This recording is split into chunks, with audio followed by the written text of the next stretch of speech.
The voicemail came in at 6:44 a.m., and I knew it wasn't meant for me. "Make sure she doesn't see the email," my brother's voice said, low and irritated. "If Rachel finds out before Christmas, it'll turn into a whole thing. Just say it was decided years ago." Then my mother laughed. Not nervous, not awkward, amused. "She never reads the fine print anyway," Mom said. "And honestly, it's better this way. She's too emotional." The message cut off mid-sentence. 3 seconds of silence followed before my phone returned to its lock screen, like nothing had happened. I sat on the edge of my bed in the dark, my coffee untouched on the nightstand, listening to the quiet hum of my apartment heater. For a long moment, I wondered if I should pretend I hadn't heard it. If this was one of those moments you were supposed to swallow and move on from. I didn't yet know that this voicemail would cost my family their illusion of control. My name is Rachel Whitmore. I was 34 years old when I realized my family had been planning my exclusion for longer than I'd been included at all. The voicemail was marked as accidental, a butt dial maybe, or a forwarded voice note sent to the wrong contact. Either way, it wasn't a confession.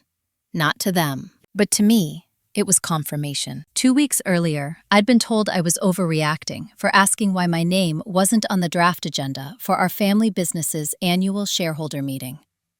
Whitmore & Sons Logistics had been founded by my grandfather in the 1970s, grown into a regional freight operation across Ohio and Pennsylvania, and passed down to my father and uncle.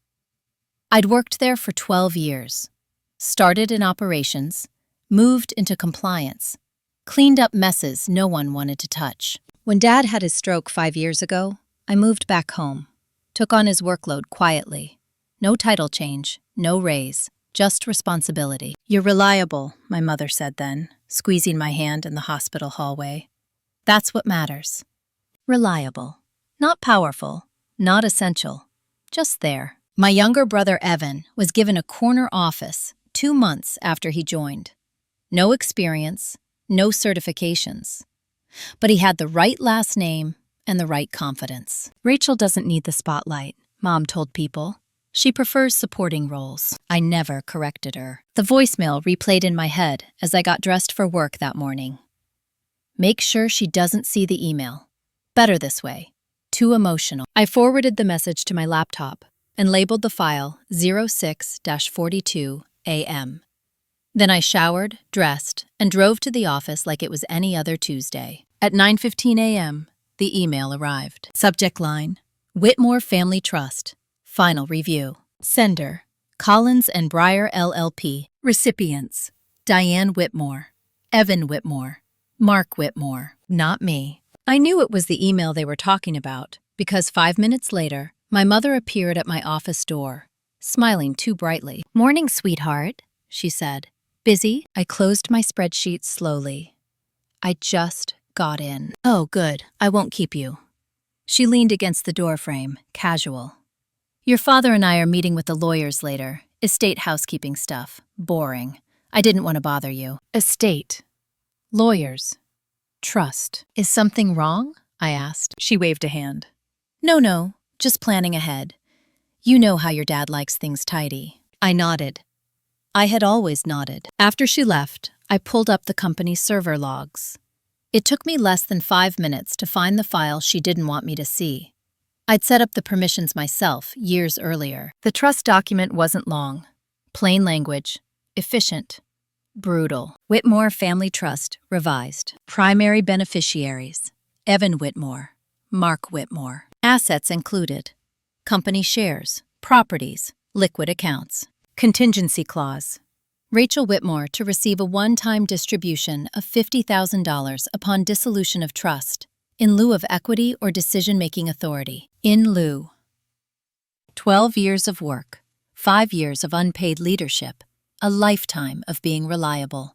I sat back in my chair and stared at the screen until the words blurred. Not because I was shocked, because I wasn't. This wasn't sudden. It was systematic. I thought of last Thanksgiving, when Evan announced his promotion at the dinner table and my mother cried with pride. I thought of Christmases where my gifts were practical and his were symbolic. A watch, a plaque, a future. I thought of my wedding 8 years ago, when my parents insisted on inviting business associates and seating me away from my own friends because image matters. I divorced 3 years later. Quietly. No scandal, no alimony. My mother told people I'd chosen independence. They loved that word. Independence. It sounded like choice. At noon, Evan stopped by my office. He leaned against the desk, smirking. "You look tired," he said. "Everything okay?" I met his eyes. For the first time, I didn't fill the silence. "What?" he prompted. "Do you think I'm emotional?" I asked. He laughed. "Where did that come from?" "Just curious." He shrugged. "I mean, you feel things deeply. That's not bad. Just not great for business." There it was. The justification. The reason. I smiled. Good to know. That afternoon, I called a lawyer. Not Collins and Breyer. Someone else. A woman named Helen Park, who specialized in corporate governance and trust disputes. "I'm not angry," I told her. "I just want to understand my options." She paused. "Rachel, from what you're describing, you're not excluded by accident. You're excluded by design." "Yes," I said. "I know." "Then the question," Helen said, "is whether you want to be compensated or liberated." I looked around my office. The desk I'd earned. The systems I'd built. The company that used my competence while denying my authority. "I think," I said slowly, "I want my life back." That night, I didn't confront anyone. I didn't cry. I didn't send screenshots or demand explanations. I opened a folder on my computer and titled it Documentation. And that's when I made the first decision that would change everything. Because if my family thought I wasn't paying attention, they had no idea how closely I'd been watching all along. I didn't sleep much that night, but it wasn't from panic. It was from clarity. Once you see the pattern, you can't unsee it. Every small dismissal, every "you're so dependable," every time my name was missing from an email chain, it lined up into something clean and intentional. This wasn't neglect. It was strategy. At 5:30 a.m., I got up and made coffee the way I always did. Black, no sugar. I opened the documentation folder and started pulling files. Payroll records showing I've been doing a director's workload without director pay. Email threads where executives deferred to my decisions while my title stayed stagnant. Compliance reports I'd signed off on to protect the company from lawsuits no one else wanted to touch. I wasn't emotional. I was thorough. By 8 a.m., I had a timeline. By 9 o'clock, I had a list of leverage. Whitmore & Sons prided itself on being family-run. What that really meant was undocumented authority, blurred responsibilities, and a long habit of trusting the wrong people because they shared a last name. I knew where the bodies weren't buried, but close enough to make people nervous. At 10:17 a.m., my father called. "Your mother says you seemed distant yesterday," he said. His voice was slower since the stroke, careful. "Everything okay?" "Yes," I said. "I'm just busy." A pause.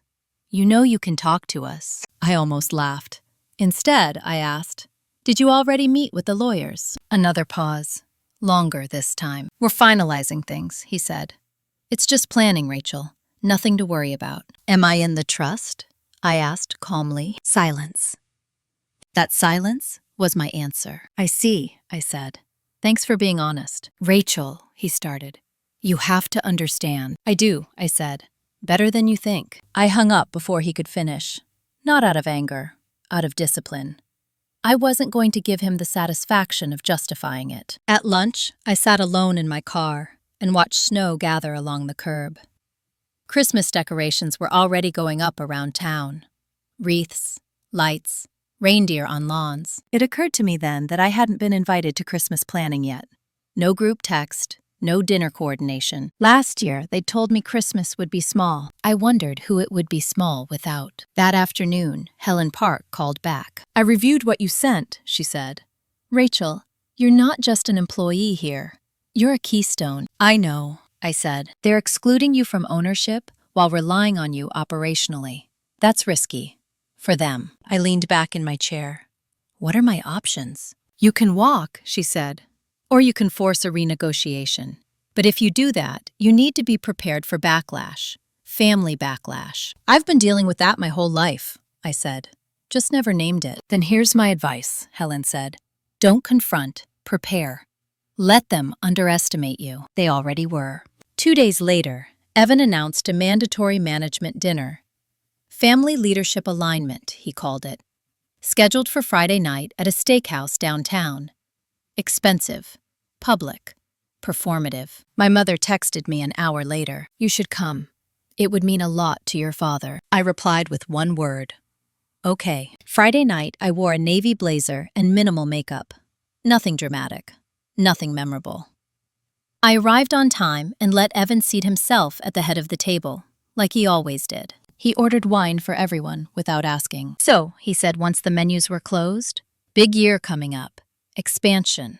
New routes. Lots of opportunity. For some, I said. He smirked. You've always liked stability, Rachel. My mother shot me a warning look. I like transparency, I replied. The conversation drifted. Sports, logistics gossip, a Christmas gala invite Evan had received. No mention of me attending. Then my father cleared his throat. We should probably talk about succession, he said carefully. Just so everyone's on the same page. Evan leaned back. Already handled. I looked at him. Handled how? Dad and Mom have a plan, he said. It's clean, efficient. Does it involve me? I asked. The table went quiet. My mother reached for her wine. Rachel, this isn't the place. It is, I said. My voice was even. Because this is where decisions get announced without me. Evan sighed. Look, you're invaluable, but ownership isn't about effort. It's about vision. And blood? I asked. You're my sister, he snapped. Don't make this ugly. I nodded slowly. I won't. That seemed to relax them. They mistook my calm for surrender. After dinner, as coats were collected and checks signed, Evan leaned close. Don't worry, he said quietly. You'll be taken care of. I met his eyes. That's what you think you've been doing. At home that night, I didn't cry. I didn't rage text. I forwarded the dinner receipt to my documentation folder. Evan had charged it to operations. Then I drafted my resignation letter. Not to submit. Not yet. Just to see it in words. I am resigning, effective. I stopped typing. Not yet, I told myself. Timing matters. Saturday morning, I drove past my parents' house and saw Evan's car in the driveway. Curtains drawn. Planning without me again. I kept driving. By Sunday evening, Helen had helped me outline a transition plan. One that would put the company at risk if I left suddenly, but also one that complied fully with the law. I don't want to hurt the business, I told her. You won't, she said. You'll expose who's actually holding it together. That night, I got a group text. Christmas dinner at our place, December 24th, 5 p.m. Just family. Just family. I stared at the screen for a long time before replying. I wouldn't miss it, I typed, because by Christmas, they would finally understand what exclusion really costs. The first thing I did Monday morning was remove my personal laptop from the office network. No announcement, no drama. Just a quiet, clean disconnect. Years earlier, I'd insisted on separating company access from personal devices for security reasons. At the time, Evan had rolled his eyes and called me paranoid. Now, it was the reason they wouldn't see me coming. At 8:12 a.m., my calendar pinged with a reminder I'd set months ago. Vendor Compliance Audit, Q4. I'd postponed it twice at Evan's request. Not urgent, he'd said. We'll circle back. We never did. I walked into his office, audit folder in hand. Do you have a minute? I asked. He looked annoyed. Make it quick. I've got a call. I won't, I said, and set the folder on his desk. He flipped it open, skimmed the first page, then frowned. What's this? Pending compliance violations, I said. 3 carriers operating without updated safety certifications, 1 with unresolved DOT fines. So fix it, he said. That's your job. It was, I replied. I escalated these in September. You told me to deprioritize. I don't remember that. I do, I said. I have the emails. He closed the folder. Why are you bringing this up now? Because I won't be here to fix it much longer. He stared at me. What does that mean? It means, I said calmly, that you should schedule the audit or assign someone else. But it needs to happen. He laughed, sharp and dismissive. You're not going anywhere. That certainty in his voice was almost impressive. By noon, I'd completed something else I'd been putting off for years. I updated my LinkedIn profile. Not dramatically, just accurately. titles I'd actually performed, responsibilities I'd quietly carried. By 1:30, I had 3 messages from recruiters. By 3 o'clock, Helen called. "I've been reviewing the trust structure," she said. "There's something interesting." I closed my office door. "Your parents' trust includes a performance-based valuation clause tied to company solvency," she continued. "If certain compliance failures or governance gaps are triggered, asset distribution can be delayed or renegotiated." I said nothing. "Rachel," Helen added, "you didn't design this trust, but you understand the business better than anyone. If you leave abruptly and those audits surface, it could legally force revisions." "I'm not threatening them," I said. "I know," she replied. "You're just stepping away." That night, my mother called again. "You've been quiet," she said. "Everything all right at work?" "Yes," I said. "I'm just preparing for changes." "What kind of changes?" "Necessary ones." She exhaled, impatient. "Rachel, if this is about the trust—" "It is," I said, "but not the way you think." A pause. "We didn't exclude you to hurt you," she said finally. "We just assumed you'd be fine." I closed my eyes. "You assumed," I said, "that I'd always adapt." "Well," she said, a little sharper now, "you always have." That was the moment something inside me went still. "I won't anymore," I said. She scoffed softly. "You're being dramatic." "No," I replied. "I'm being precise." She hung up on me. Wednesday afternoon, the HR director stopped by my office. Her name was Paula. She'd been with the company nearly as long as I had. "Can I ask you something off the record?" she said. "Yes." "Are you planning to leave?" I studied her face. Concerned, curious, not malicious. "Yes," I said. Her shoulders sagged. "I was afraid of that." "Why?" "Because you're the only one who knows where everything actually is," she said. "The processes, the workarounds, the things we do because we've always done them that way." I nodded. "That's the problem." She hesitated. "They don't realize that yet." "They will," I said. That evening, I received an email from Collins and Breyer. Subject: Request for documentation clarification. They wanted access to files, historical compliance records, decision logs. I forwarded it to Helen. Her response came 10 minutes later. "Do not respond directly. I'll handle this." Thursday, Evan cornered me in the break room. "You've been acting strange," he said. "Mom's worried." "I'm focused," I replied. "Focused on what?"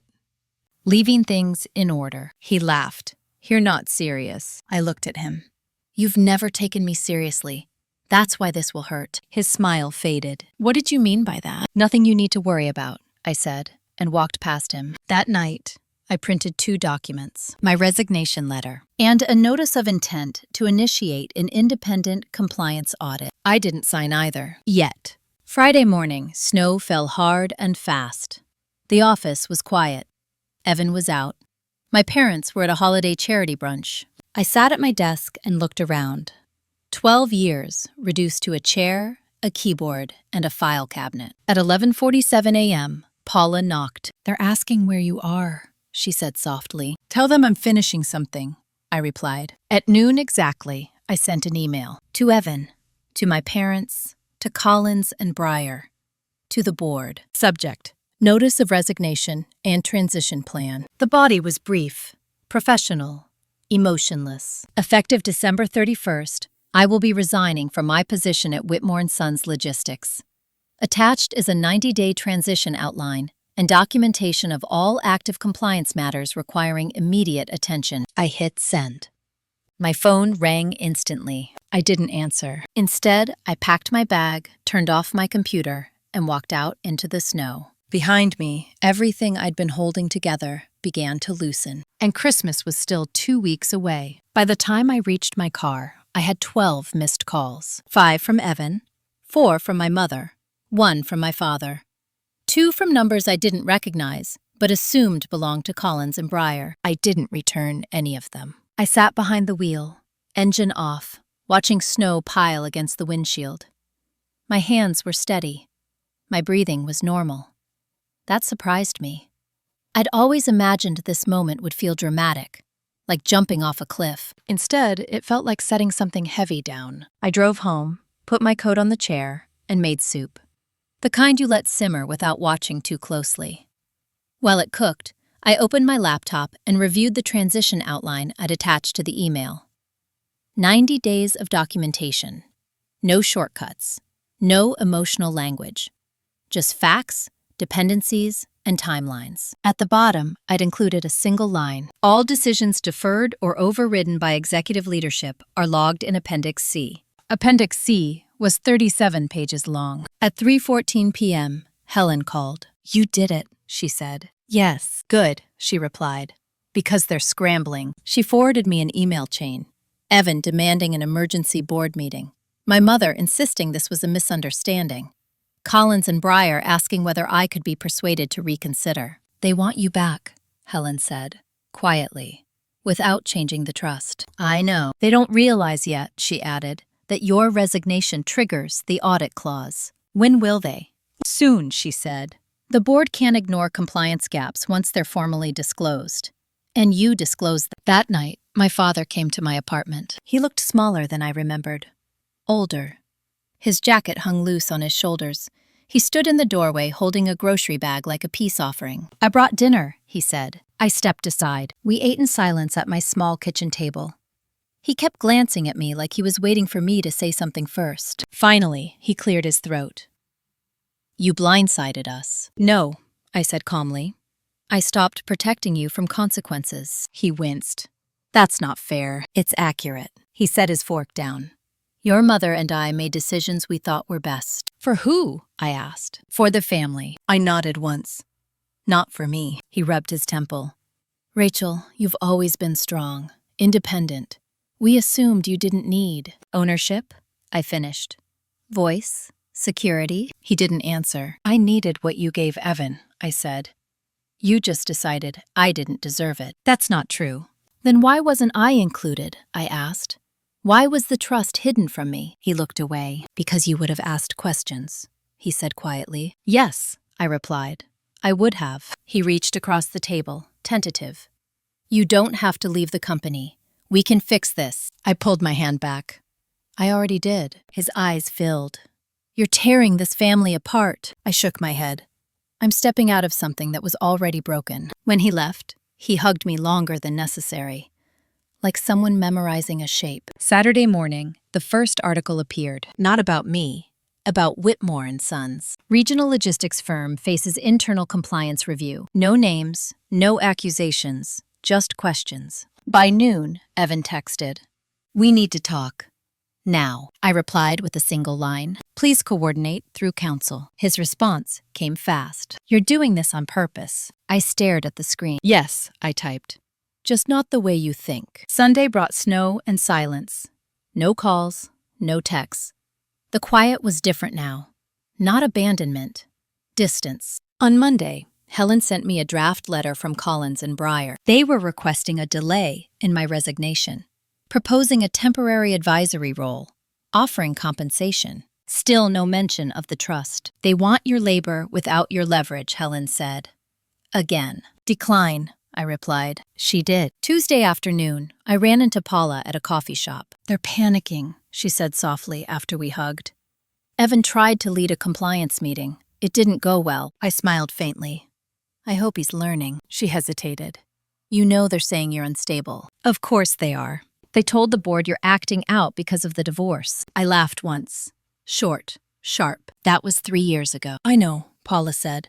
"I just thought you should hear it from someone who believes you." "Thank you," I said, "for not joining them." That night, my mother sent a long email. Pages of justification. Sacrifice. Love expressed poorly.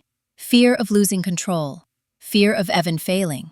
Fear of me leaving anyway. I read it once. Then I archived it. On Wednesday, Helen called with news. "The audit's officially been triggered," she said. "DOT review. Financial oversight. Trust valuation frozen, pending outcome." I closed my eyes. "When will they know?" I asked. "They already do," she replied. "They're just hoping you'll save them." I thought of Christmas. The invitation. December 24th, 5 p.m. Just family. I replied to the group text I'd ignored for days. "I'll be there." Because by Christmas Eve, they wouldn't be able to pretend anymore. Christmas Eve arrived gray and sharp. The kind of cold that settles into your bones before you notice it. I parked 2 houses down from my parents' place and sat in the car for a full minute, hands on the steering wheel, listening to the engine tick as it cooled. I wasn't nervous. That surprised me too. I walked up the familiar front path, past the wreath my mother replaced every year, past the porch light that always flickered once before staying on. When I knocked, the door opened almost immediately. My mother stood there, dressed too formally for a family dinner. Pearls, makeup heavier than usual. She smiled like she'd been practicing. "Rachel," she said, "you made it." I stepped inside. The house smelled like pine and roasted meat. Christmas music played softly from the living room, just loud enough to fill silence without inviting conversation. Evan was already there, standing near the fireplace with a drink in his hand. He looked tired. Not hungover tired. Cornered tired. "Hey," he said, forcing a grin. "Merry Christmas." I nodded. "Hi, Evan." My father appeared from the kitchen, wiping his hands on a towel. His smile didn't reach his eyes. Dinner was set for 5. My parents, Evan, his girlfriend Claire, and me. Claire avoided my eyes as we sat down. She'd always been polite, distant. I wondered how much she knew. We ate quietly for the first 10 minutes.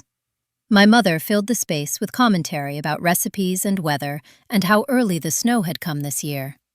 No one responded much. Finally, Evan set his fork down. "So," he said, clearing his throat, "I guess we should talk." My mother shot him a warning look. "Not tonight." "It's fine," I said. "We can talk." Evan leaned forward. "You didn't have to do it like this." "I did," I replied. "You could have come to us," my mother said quickly, "instead of involving outsiders." "I did come to you," I said. "For years." My father sighed. "Rachel, the audit is going to cause damage." "It's going to cause transparency," I corrected. Claire shifted uncomfortably. "I didn't know," she said suddenly, "about any of this." Evan shot her a look. "Claire." "No," she continued, voice shaking slightly. "I didn't know Rachel wasn't included. You told me she didn't want to be." I met her eyes. I was never asked. Silence. My mother folded her napkin with careful precision. "You're punishing us." "No," I said. "I'm stepping out of a system that punished me, quietly." Evan scoffed. "You're acting like a martyr." I looked at him. Really looked. The boy who'd always been protected from consequences. The man who still expected someone else to clean up after him. "I'm acting like an adult," I said. "One who read the fine print." My father's voice cracked. "What do you want?" The question hung there, heavy and real. "I want my work acknowledged," I said, "and my autonomy respected.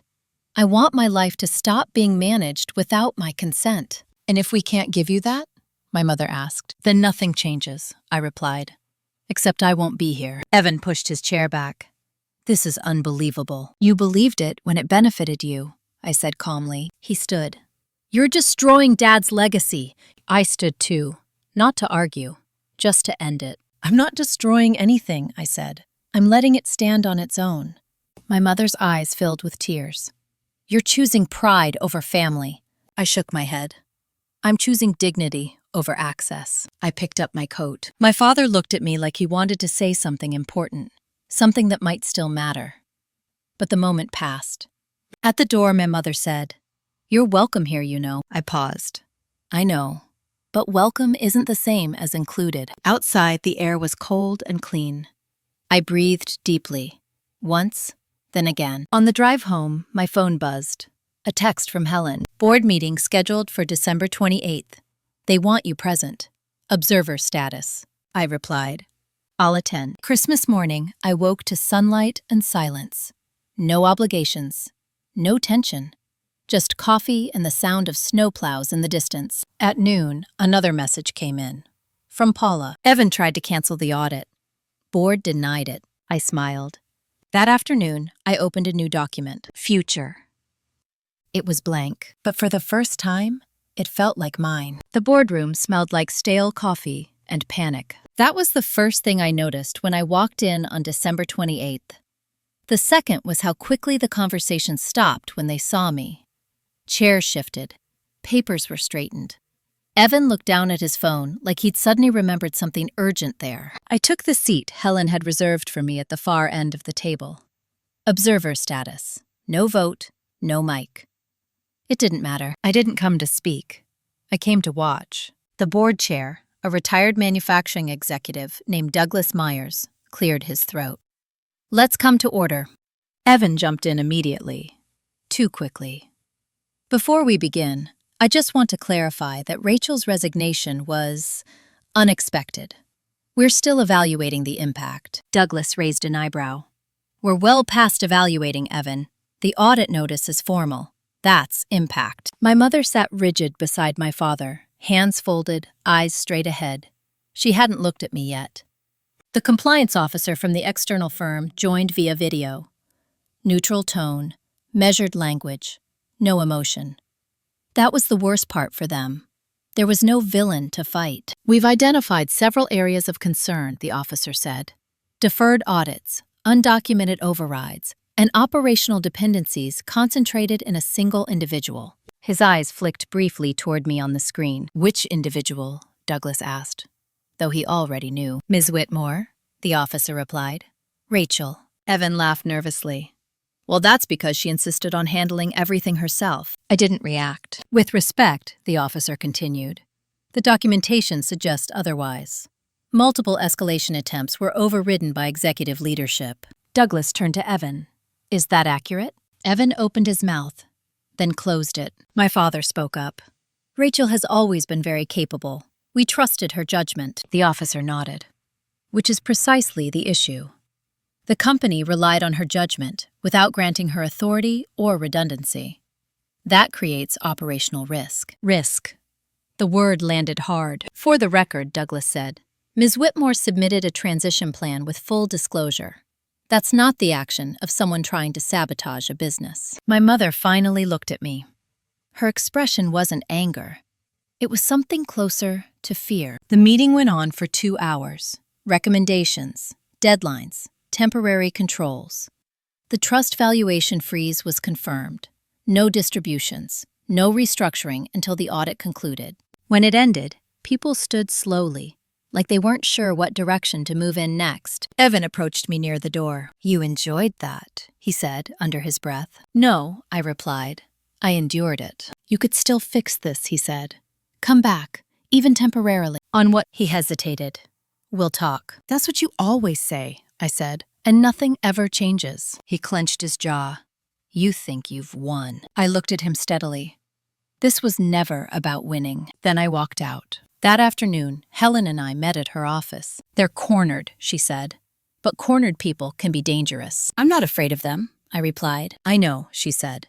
But they might try something else. They did. 2 days later, I received a certified letter from Collins and Breyer. It was a settlement of sorts. A revised trust amendment granting me a larger cash distribution in exchange for signing a non-disclosure agreement and waiving any future claims against the company or family trust. They're trying to buy your silence, Helen said when I forwarded it to her. Yes, I said, cheaply. Do you want to counter? I thought about it. The money would have been enough to start over comfortably, to walk away clean. But it would also mean agreeing that this was just a misunderstanding, that 7 years of exclusion was a clerical error, not a choice. No, she smiled. I was hoping you'd say that. That night, my father called again. I don't recognize what's happening, he said quietly. This isn't the family I built. He was silent. Rachel, he said finally, your mother is taking this very hard. I know, I replied. So am I. He sighed. What happens now? Now, I said. I finished leaving. January arrived with a new job offer, a mid-sized logistics firm out of Chicago. Director level. Real authority. Real compensation. No family, no history. I accepted it without negotiating. For the first time, I didn't feel the need to prove anything. On my last official day at Whitmore & Sons, I returned my badge and laptop to Paula. I'm sorry, she said, for how they treated you. Thank you, I replied, for seeing it. She hugged me tightly. They're already feeling it. I believed her. That evening, as I packed the last box from my old office, my mother stood in the doorway. I didn't think you'd really go, she said. I told you I would, I replied. She nodded slowly. I thought you'd come back. Like you always do. I taped the box shut. That was the problem. She watched me carry it out. And for the first time in my life, I didn't look back. Chicago felt louder than I remember. I moved into a small furnished apartment near the river, temporary but clean, with tall windows that let in more light than my old place ever had. On my first morning there, I stood barefoot in the kitchen, coffee in hand, listening to traffic and feeling something unfamiliar settle in my chest. Space. No one knew me here as someone's daughter, or someone's sister, or the dependable one who'd fix it if you waited long enough. At my new job, no one assumed I'd take notes. No one interrupted me mid-sentence. When I spoke, people listened because they had to. That should have been enough. But leaving a toxic family doesn't mean they stop trying to reach you. It just means they change tactics. 2 weeks into January, my mother sent me a package. No note, just an old photo album wrapped carefully in brown paper. I recognized it immediately. The blue one with the cracked spine. Childhood. Evidence. I didn't open it right away. Instead, I set it on a shelf and went to work. At noon, Helen called. They filed a petition, she said. For what? To challenge your resignation, she replied, claiming fiduciary abandonment. I laughed once. That's not a thing. They're trying to argue that your role was so critical that leaving constitutes harm, which would require admitting I was critical, I said. Exactly. I leaned back in my chair. What do you need from me? Nothing yet, she said. Just be prepared. They're grasping. That evening, I finally opened the album. Photos of me as a child. Smiling. Holding certificates.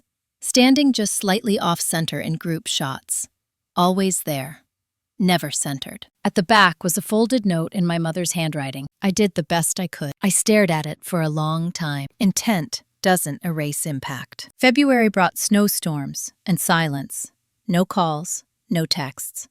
The lawsuit threat faded quietly when Helen filed a response that included my job description, unpaid overtime, and the trust exclusion timeline. They withdrew within a week. In early March, Evan tried a different approach. He showed up in Chicago. I saw him through the glass walls of my office conference room, standing awkwardly in the lobby, coat still on, scanning faces, like he didn't quite believe I'd let him come this far. I told reception to send him up. He looked around the office when he stepped in. Modern. Efficient. Mine, in a way Whitmore and Sons never had been. You've done well, he said. I've done, honestly, I replied. He sat, leaned forward. Dad's health isn't great. I waited. He's not saying it, but this is killing him. I didn't cause his stroke, I said quietly. And I didn't cause this. You could still help, Evan said. Consult. Guide us through the audit. We need you. On what terms? I asked again. He hesitated. Family terms. There it is, I said. He frowned. What does that mean? It means vague expectations and no protection, I replied. I don't work like that anymore. He rubbed his face. What do you want? I stood and walked to the window. The river was half frozen, dull and gray. I want nothing, I said. That's the point. He scoffed. So this is revenge. I turned back to him. No, this is boundaries. He stood abruptly. You think you're better than us now. I met his gaze. I think I'm free. He left without another word. That night, I blocked his number. Spring crept in slowly. The audit concluded. Fines were issued. New controls mandated. Evan lost his title. Not fired, just repositioned. My parents' trust was revised again, this time under supervision. I wasn't included. I didn't care. In April, I signed a lease. Real furniture, real roots. No fallback plan. Helen and I met for coffee when she was in town. They'll never admit they were wrong, she said. I know. But you won, she added. I shook my head. I stopped losing. There's a difference. That summer, my mother sent one last message. I miss you. I stared at it for a long time before replying. I know, nothing more.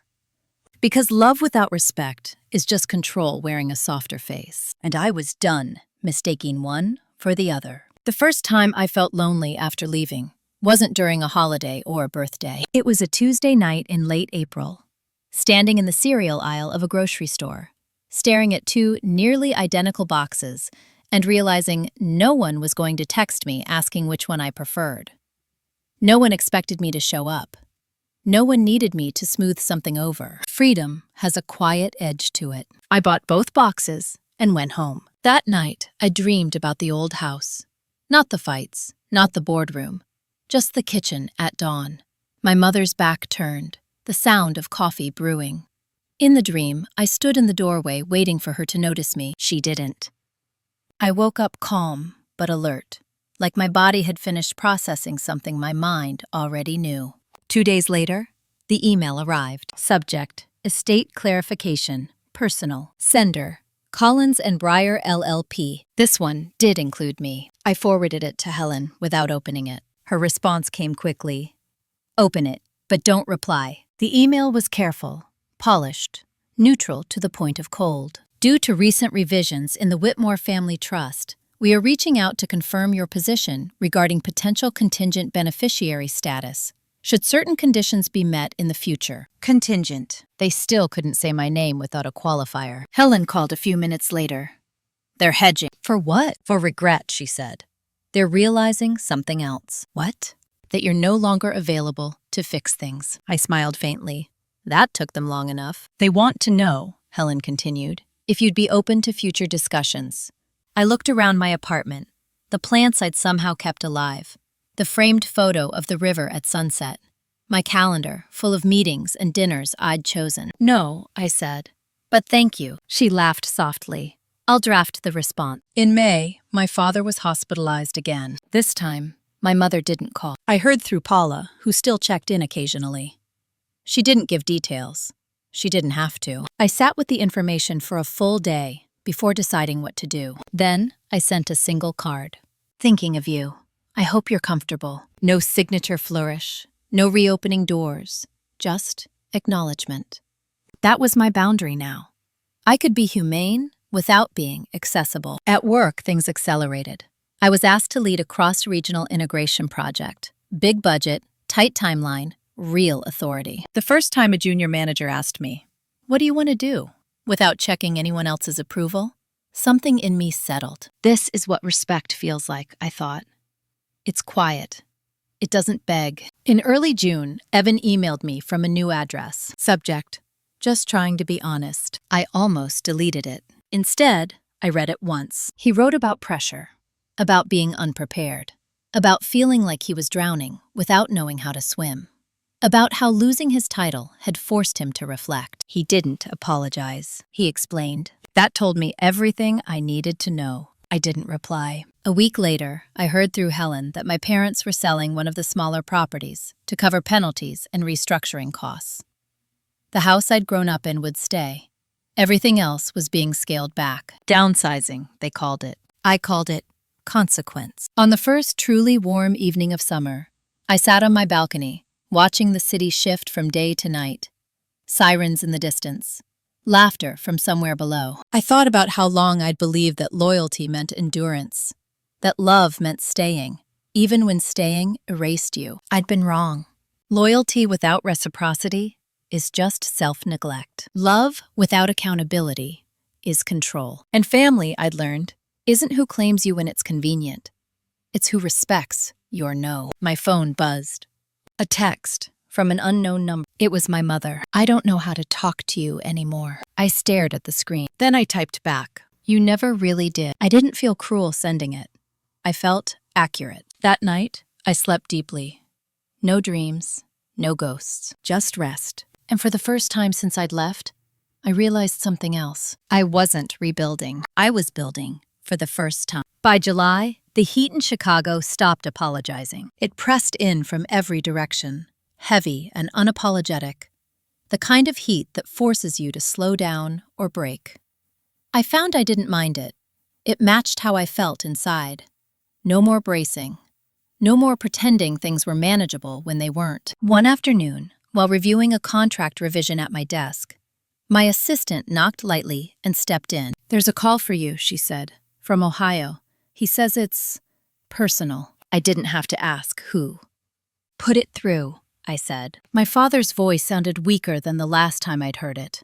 Thinner, like the effort of speaking took something from him. "Rachel," he said, "thank you for the card." "You're welcome." A pause. Then, "Your mother wanted to call. I told her I would. I understand. Another pause. Longer this time. They're selling the North Ridge facility, he said. The board insisted. I heard. You always did know more than we thought. I closed my eyes briefly. I tried to tell you. Yes, he said quietly. You did. There was something different in his tone. Not defensive, not managerial, just tired. I'm not calling to ask you to come back, he said. I know better than that now. That's good, I replied. I'm calling because I need to say something before I can't, he continued. I was wrong. The words landed softly, but they landed. I let comfort dictate my choices, he said. I let your mother manage things because it was easier. And I let Evan believe he was ready when he wasn't. I didn't interrupt. And you, he said, voice catching, paid for that. I felt the familiar instinct rise in me, to soften, to reassure, to take responsibility for his discomfort. I didn't. Thank you for saying it, I said. That's all I can take right now. I know, he replied. I don't expect forgiveness. Good, I said gently, because that's not what this is. We said goodbye, without promises. After the call, I sat very still. Acknowledgement doesn't heal everything, but it changes the weight of memory. It makes the past less corrosive. A week later, Helen forwarded me a notice. Whitmore & Sons Logistics was being restructured under partial external oversight. New leadership committee. New compliance chair. Evan was no longer listed anywhere near the top. He's not out, Helen said when we spoke, but he's not protected anymore. I pictured him now, stripped of narrative. No longer the chosen one. Just another man with a resume that didn't quite match his ambition. I didn't feel satisfaction. I felt closure. In August, my company hosted a leadership retreat outside the city. 3 days. Strategy sessions during the day, dinners at night. No hierarchy theatrics, just work and respect. On the second evening, I found myself sitting by a fire pit with a woman named Marjorie, one of the senior advisors. Late 50s, sharp eyes, calm presence. You've been through something, she said, not as a question. I smiled faintly. Is it that obvious? You don't flinch when people disagree with you, she said. That usually means you've survived worse. I considered that. I left a family business, she nodded. Those are harder than marriages. I know. She studied the flames. You didn't burn it down. No. You just walked away. Yes, that's the kind of revenge that lasts, she said. The word revenge used to make me uncomfortable. It felt petty, reactive. Now, I understood it differently. Revenge isn't about punishment. It's about refusing to participate in your own diminishment. In early September, a letter arrived at my apartment. Handwritten, careful, from my mother. I didn't open it right away. I set it on the counter and made dinner. Ate slowly, cleaned up, let the moment pass. Then I opened it. She wrote about loneliness, about how quiet the house felt now, about how she hadn't realized how much I'd done until I wasn't doing it anymore. She wrote, I wish I had been braver when it mattered. I folded the letter and placed it back in the envelope. Wishing is not repair. That night, I wrote something of my own. Not to her, to myself. I wrote down every moment I'd swallowed my needs to keep the peace. Every time I'd mistaken endurance for virtue. Then I tore the page in half and threw it away. I didn't need to keep proof anymore. On the first cool morning of fall, I walked along the river before work. The air smelled different. Clean. Final. I thought about Thanksgiving, about Christmas, about the empty chairs that would come with choosing myself. And for the first time, the thought didn't scare me, because I finally understood this. Being excluded taught me how to leave, and leaving taught me how to belong. Thanksgiving came quietly. No group texts, no passive-aggressive emails about who was hosting or what time dinner would start. No last-minute request to pick something up on my way. For the first time in my life, the holiday didn't arrive with instructions. I spent it in Chicago with 2 coworkers who'd also opted out of family obligations. One was recently divorced. The other had parents who treated silence like a weapon. We cooked together in a small apartment kitchen, drank too much wine, and talked about everything except where we came from. It was easy. Not empty. Easy. That surprised me more than anything else. The following Monday, my mother tried again. She called this time. Not a text, not a letter. A call at 7:18 a.m. Early enough to feel urgent, but not quite desperate. I watched it ring until it stopped. 10 minutes later, she left a voicemail. "Rachel," she said, voice thin but controlled. "I know I shouldn't keep reaching out like this. Christmas is coming, and I don't want things to stay broken forever." Broken. That word always did a lot of work for her. It made conflict sound accidental, like a dropped plate, not a series of choices. I didn't call her back. Instead, I forwarded the voicemail to Helen with a short note. "For record-keeping only." Helen replied with a single line. "You're doing well. Keep going." December arrived with meetings, deadlines, and something I hadn't felt in a long time. Momentum that didn't require emotional labor to maintain. Then, 3 weeks before Christmas, Paula called. "I debated whether to tell you this," she said, "but I think you should know." "Go ahead." "The board voted to bring in an external CEO," she said. "Effective January." I closed my eyes. They finally did it. "Yes, and," she hesitated, "your parents are stepping back entirely. Advisory roles only. And Evan." Another pause. "He resigned last Friday." I let that settle. "Do you know why?" I asked. "He told HR he needed to reassess his direction." I pictured him clearing out his office, the one I'd once helped him move into, the one he'd never really known how to occupy. "Thank you for telling me," I said. After the call, I sat at my desk and stared at the city outside my window. People rushing, lives unfolding without ceremony. This was the moment I'd imagined for years. The reversal, the tables turned, the quiet karma. And yet, I didn't feel vindicated. I felt finished. That afternoon, Helen sent me another update. The trust would remain frozen for at least another year. No distributions, no revisions. The auditors had flagged structural weaknesses that would require long-term oversight. "They're not going to like that," she said. "They already don't," I replied. "Rachel," she added, "you should know. Your name came up." "In what way?" "They asked whether you'd consider serving as an independent advisor to the trust." I laughed softly. "No, I thought you'd say that. I'm not interested in managing consequences for people who ignored warnings," I said. "They can hire someone else." She paused. "You've changed." "Yes," I said. "I have." That evening, I walked past a department store window filled with Christmas decorations. Gold, red, carefully staged warmth. For years, I'd been part of that display, the dependable daughter, the invisible architect behind the scenes. This year, I kept walking. On December 20th, I booked a flight. Not home, Southwest. One way, somewhere warm. I didn't tell anyone. Christmas Eve, my mother sent a final message. "The house is very quiet tonight." I read it once. Then I put my phone on airplane mode. The flight was early the next morning.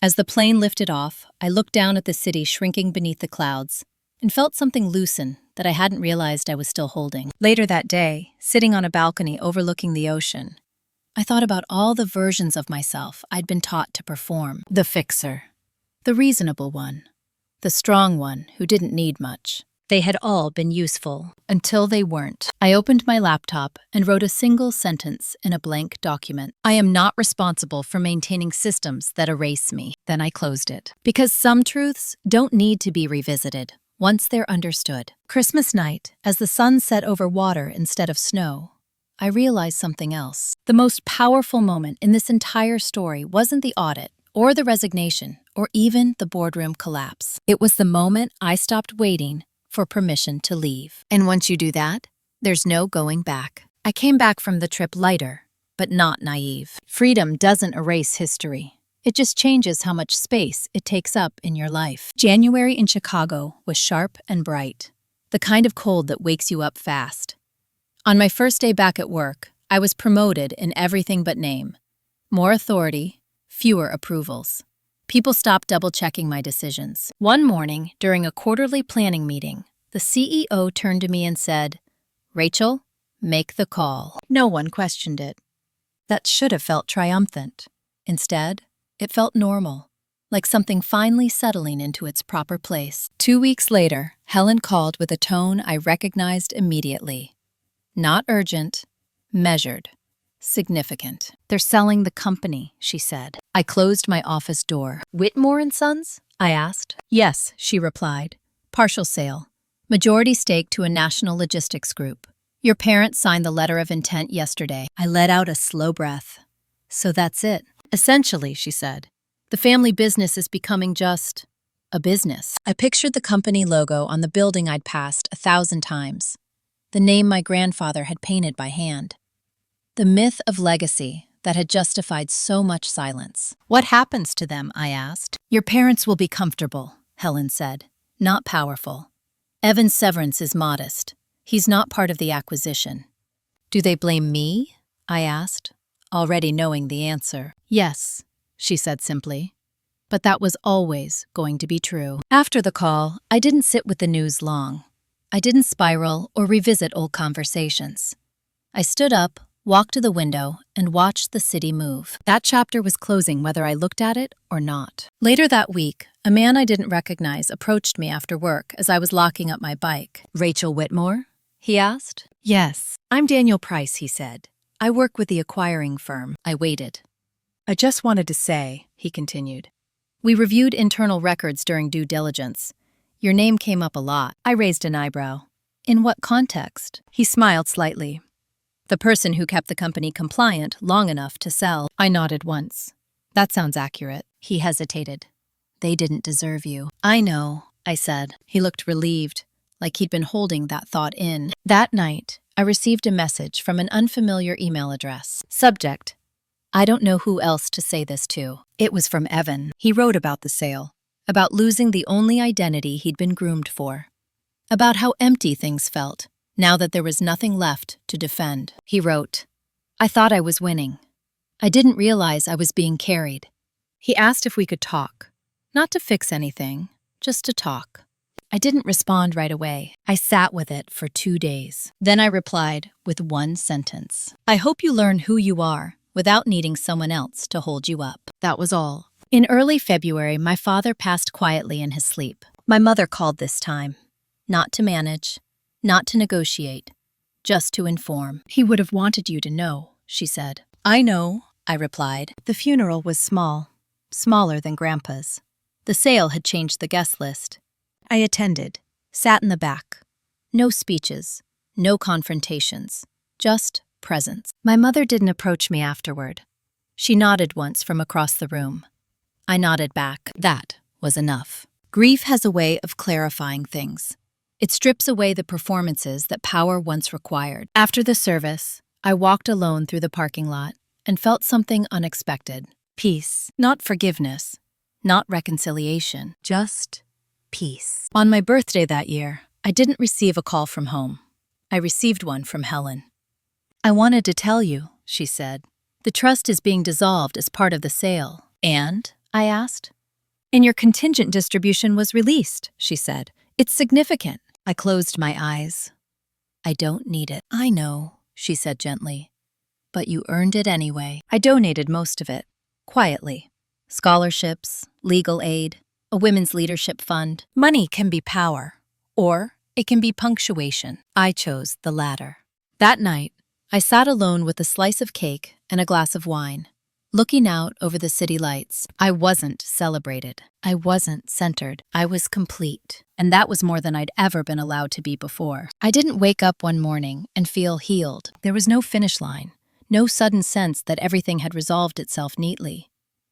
What happened instead was quieter. Days passed where my family didn't cross my mind at all. Weeks where my decisions didn't require rehearsing conversations that would never happen. Months where my body stopped bracing for impact that never came. That's how I knew it was real. Spring returned to Chicago slowly, stubbornly. Trees along the river budded in uneven patches. Construction crews reopened streets that had been torn up all winter. Life resumed without asking whether anyone was ready. I liked that about it. At work, I was officially promoted. Director title, public announcement. No one mentioned my past. No one framed it as redemption or survival. I was promoted because I was qualified. Full stop. On the day the announcement went out, a junior analyst stopped by my office. I just wanted to say, she said, nervous but sincere. It helps seeing someone like you here. Like me how? I asked. She hesitated. Someone who doesn't perform all the time. You don't apologize for taking up space. I smiled. That took practice. That afternoon, I walked home instead of taking the train. The city was loud, alive. I passed couples arguing, friends laughing, people carrying groceries, lives intersecting for a moment, and then moving on. No one knew my story. That used to scare me. Now, it felt like freedom. I heard through Helen that my mother had downsized again. Smaller house, fewer obligations. She'd stopped hosting holidays altogether. Not out of protest. Out of fatigue. Evan moved out of state. A different industry. Lower profile. I didn't know much beyond that, and I didn't ask. People sometimes assume revenge stories end with the villain destroyed and the hero crowned. That there's a moment where everyone finally understands what they lost. That almost never happens. Most of the time, people don't change. They adapt. They tell a different version of the story, where their choices were reasonable and unavoidable, where you were difficult, where things just didn't work out. And that's okay. Closure doesn't come from being understood. It comes from no longer needing to be. One evening, while organizing old files on my laptop, I found the folder I'd created months earlier. Documentation. I opened it. Emails. Timelines.